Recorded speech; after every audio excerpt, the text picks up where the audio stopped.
এইবিলাক সেনজিটিভ ইস্যু এইবিলাক যদি সবেই লাগি থাকে বাকী কাম কোনে কৰিব এতিয়া আজি ভাৰতত আমাৰ বাহিৰা দেশৰ পৰা ইয়াত মানে আহিব খুজিছে আৰু ভাৰতত যিকোনো ৰাজ্যতো হ'ব পাৰিলে হয় দিল্লীতো হ'ব পাৰিলে হয় বেলেগ ৰাজ্যতো হ'ব পাৰিলে কিন্তু প্ৰধানমন্ত্ৰী ডাঙৰীয়াই আমাক অসমক সুযোগ দিলে এইটো অসম আৰু জাপানৰ নহয় এইটো ভাৰত আৰু জাপানৰ কিন্তু ভাৰত আৰু জাপানৰ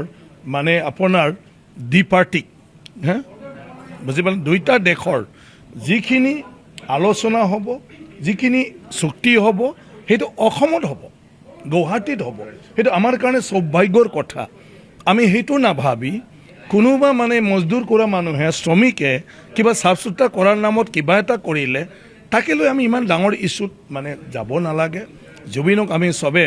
ভাল পাওঁ মৰম কৰোঁ সন্মান দিওঁ তাৰ কাৰণে অলৰেডি অসম চৰকাৰে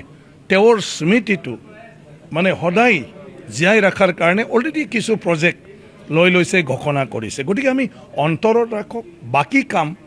সেইবিলাক কথা লৈ পেলাই কোনো বাধা হ'ব নালাগে গতিকে আজি জাপানৰ প্ৰধানমন্ত্ৰী ডাঙৰীয়াৰ লগতে যিখিনি টীম আহিব এই টীমখিনিয়ে অসমত আহি ফালে ভালদৰে যাহাতে তেওঁলোকে মানে কি কয় ঘূৰি যাব পাৰে আমি যাহাতে তেওঁলোকক সকলো ক্ষেত্ৰতে সন্তুষ্ট কৰিব পাৰোঁ